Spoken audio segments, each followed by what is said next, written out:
Oui, bonjour à tous. Donc voilà, je vais faire un petit film rapidement afin de vous expliquer un petit peu le fonctionnement du CAPS. Donc il va ouvrir le lundi 25 juin, c'est-à-dire demain.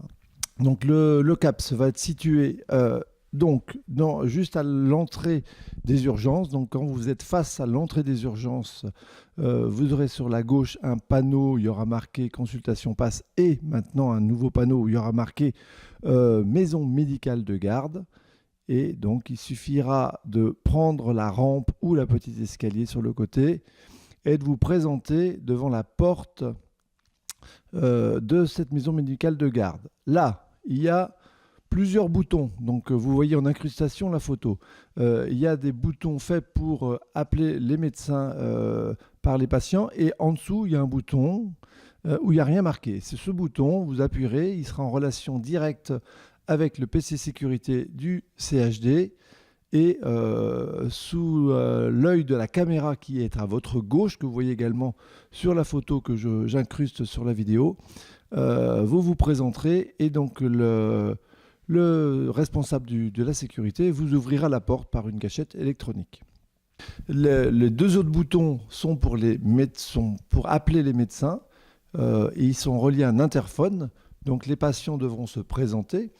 Ils devront théoriquement correspondre aux personnes que vous aurez acceptées qui seront sur votre liste puisque, je vais l'expliquer un peu plus tard, le fonctionnement reste exactement identique à celui que l'on avait avant en termes de recrutement.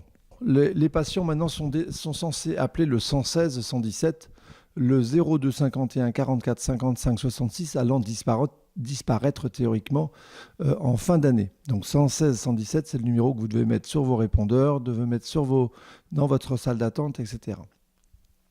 Donc les patients lambda habituels qui appelaient la régulation donc, seront transférés sur vous, sur votre téléphone portable, donc quel que soit l'endroit où vous serez. À partir du moment où vous avez la garde, vous avez votre téléphone à portée de main. Et à partir de ce premier appel, vous avez juste à noter le nom du patient, son numéro de téléphone, comme vous faites d'habitude, et lui donner rendez-vous à l'heure qui vous convient selon l'organisation que vous avez établie personnellement ou avec votre collègue de week-end. Donc une fois que vous aurez le nombre de patients requis et le nombre de rendez-vous requis, vous vous déplacerez donc vers le CAPS pour faire les consultations. Donc ça, c'est le cas lambda. L'autre recrutement, donc effectivement, qui a nécessité des négociations avec l'hôpital, c'est le recrutement par les urgences. Donc, c'est-à-dire qu'en gros, un patient se présente aux urgences pour un motif qui, l'infirmière d'accueil et d'orientation, va être considéré comme relevant de la médecine générale. Ça sera validé par le médecin d'accueil et d'orientation. Et le patient sera invité à contacter le 116 117 lui-même, alors soit d'un téléphone à l'intérieur de l'hôpital, soit par son téléphone. En tout cas, il ne sera jamais orienté directement, sans notre accord, vers la maison médicale de garde. Donc, une fois qu'il aura appelé, de la même manière, vous lui donnez rendez-vous. Alors, c'est vrai que ça posait question, les gens ils étaient déjà sur place. Si vous n'êtes pas prêt à faire les consultations qu'elles sont prévues que 2 heures après, on est dans la médecine générale, donc on est parfaitement dans le droit de leur proposer de revenir 2 heures après. Ils auront le choix soit d'attendre sur place s'ils veulent, mais en tout cas pas à l'intérieur de la maison médicale de garde. Ils pourront rester à l'intérieur des urgences s'ils veulent ou aller prendre un café dans le hall d'accueil de l'hôpital ou de rentrer chez eux s'ils habitent pas trop loin. Voilà.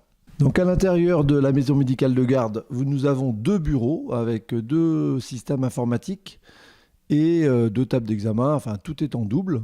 Donc vous allez pouvoir consulter tranquillement sur l'un ou l'autre des bureaux. C'est vrai que si on n'est qu'un et qu'il y a pour une raison X ou Y un problème technique, vous allez sur l'autre bureau. Alors je rappelle au niveau informatique que vous avez dû recevoir, ou vous allez recevoir incessamment, mais normalement vous avez dû recevoir à la fois la charte d'utilisation de l'informatique des hôpitaux que vous pouvez lire, mais que vous n'êtes pas obligé de renvoyer, enfin qu'il n'est pas souhaité de renvoyer, simplement en prendre connaissance.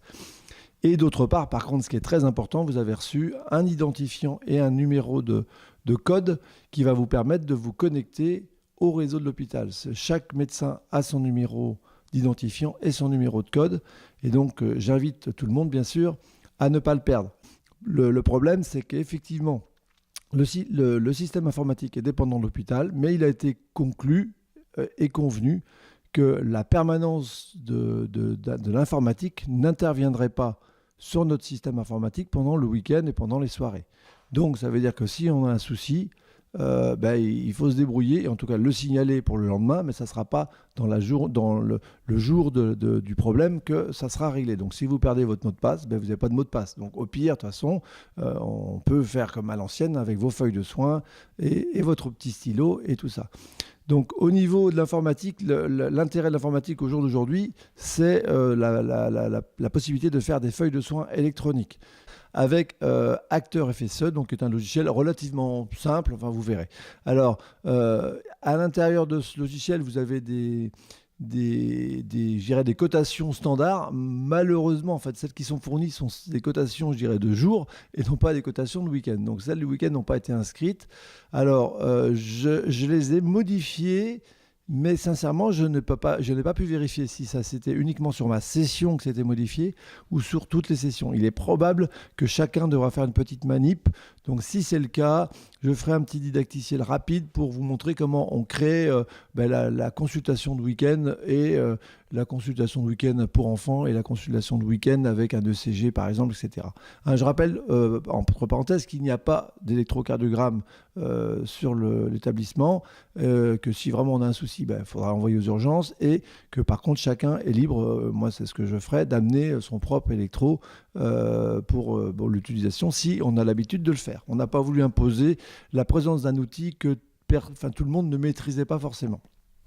Donc voilà pour l'informatique. Donc au niveau du logiciel métier, on va avoir dans quelques semaines, j'espère, en tout cas j'espère à l'automne, un vieux logiciel en fait qui a été remis au goût du jour qui s'appelle AppliGuard et qui va permettre d'avoir un logiciel métier avec des consultations, le nom des patients, avoir des ordonnances, envoyer un mail automatisé à nos collègues qui donc sont les médecins traitants des patients qu'on va voir pendant le week-end, etc. Alors, pas d'affolement, ce logiciel, il est en place, mais c'est une version bêta qu'on ne va pas encore utiliser, mais j'espère que ce logiciel fonctionnera bientôt. Donc, au jour d'aujourd'hui, et pendant, à mon avis, tout cet été, l'informatique ne servira qu'à la lecture des cartes vitales. Voilà, je vous montre en incrustation quelques photos de la salle. Il y a une table d'examen. Bon, c'est manuel, hein, c'est pas de l'électronique, mais bon, c'est quand même pas mal. On a donc une armoire dont la clé est à l'intérieur du tiroir du bureau à droite, relativement classique, avec de la recharge, un petit peu de compresse, enfin, tous ces petits trucs techniques dont on a besoin. Donc, la mise en place... La mise à jour en fait, du matériel va être faite par des aides-soignantes des urgences, donc qui viendront vérifier. Il y aura un calier de liaison qui sera sur le bureau. Vous verrez, donc si jamais il manque quelque chose ou si quelque chose ne marche pas, il faudra l'écrire afin que les filles de jour puissent voir ce qui se passe et apporter les correctifs. Pour la lecture des cartes vitales, donc je vous rappelle, donc, vous avez reçu donc, à la fois... un mail de ma part demandant vos noms, prénoms, numéro de RPPS, numéro FINES, ainsi que l'adresse mail sur lequel vous recevez vos Noémie des accusés réception logique là, pour les feuilles de soins. Donc le concept est le suivant, vous allez faire des feuilles de soins électroniques dans un lieu X et vos retours reviendront quand même chez vous. Sinon, vous auriez été obligé de revenir sur l'ordinateur de la maison médicale de garde pour pouvoir récupérer vos données. Donc le concept, si vous ne fournissez pas ces renseignements, là pour l'instant sur les 59 médecins, j'ai à peu près 25 réponses, donc il va falloir vous sortir les s'il vous plaît, puisqu'on est au foot en ce moment, pour me répondre un petit peu pour cette demande. Sinon, vous ne pourrez pas faire de feuilles de soins électroniques dans le logiciel. Je les transmets aux fournisseurs d'accès de de ce logiciel et qui, eux, font une manip interne. Ils programment, si vous voulez, notre espace. Et à partir de là, on peut, avec une autre petite manipulation donc, que je vous réexpliquerai le cas échéant, remettre en place la possibilité de faire des lecteurs de cartes. Alors, je vous rappelle quand même que sur le numéro, nous avons un numéro unique au niveau du téléphone, c'est-à-dire que le 116-117, les gens tombent sur la régulation et le régulateur est censé appeler maintenant un seul numéro qui était notre numéro, je dirais, historique de la GUMI, le 02. Ce numéro doit rester secret. Il n'est pas question de le transmettre à aucun patient puisqu'il est vraiment purement interne à la GUMI. Et à partir de ce numéro, il devra être réalisé un transfert d'appel vers l'un ou l'autre des deux médecins de garde. Voilà. Donc le transfert d'appel se fait par l'intermédiaire du 3000. Alors pour faire le 3000, vous composez le 3000. Une fois que vous avez la gentille dame qui vous dit son petit speech, vous dites le mot « accéder à ma ligne ». Alors vous le dites en prononçant bien. « Accéder à ma ligne ». À ce moment-là, vous faites 02 51 44 97 50, puis le code confidentiel, qui, attention, était un code d'une extrême difficulté à retenir. Vous attendez un peu. Après, elle vous redit des trucs, il faut dire transfert d'appel. Elle vous redit des trucs, il faut redire transfert d'appel. Et juste après, vous pouvez composer votre numéro de téléphone portable en finissant par dièse. À ce moment-là, elle vous dit votre et vous dites oui. Et là, normalement, ça fonctionne. Je vous propose quand même toujours de vérifier avec un autre téléphone en composant le 40 et de vérifier que votre portable répond bien. Voilà, donc ces transferts d'appels se font normalement directement en ligne. Au pire des cas, on peut le faire sur Internet. J'ai fait un didacticiel pour montrer comment on le fait. Je le laisserai au CAPS là-bas pour que si vraiment vous n'arrivez pas à connecter sur le 3000, vous puissiez le faire en ligne à partir de l'ordinateur.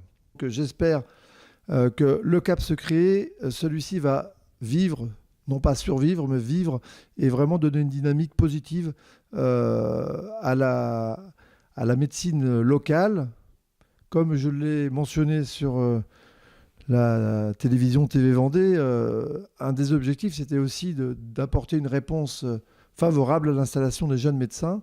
Et si ce nouveau lieu unique de médecine de garde simplifie les choses pour les usagers, il a aussi une toute autre vocation. On a vraiment un déficit de médecins et dans les critères de choix des jeunes médecins pour venir sur une ville, il se trouve que l'organisation de la permanence des soins est un critère. Avoir une maison médicale de garde bien organisée avec des gardes moins fréquentes, sur lesquelles on ne s'ennuie pas, on va dire, permet que tout le monde y trouve un peu son compte. Dès lundi, 30 médecins généralistes de La Roche-sur-Yon assureront les gardes à tour de rôle.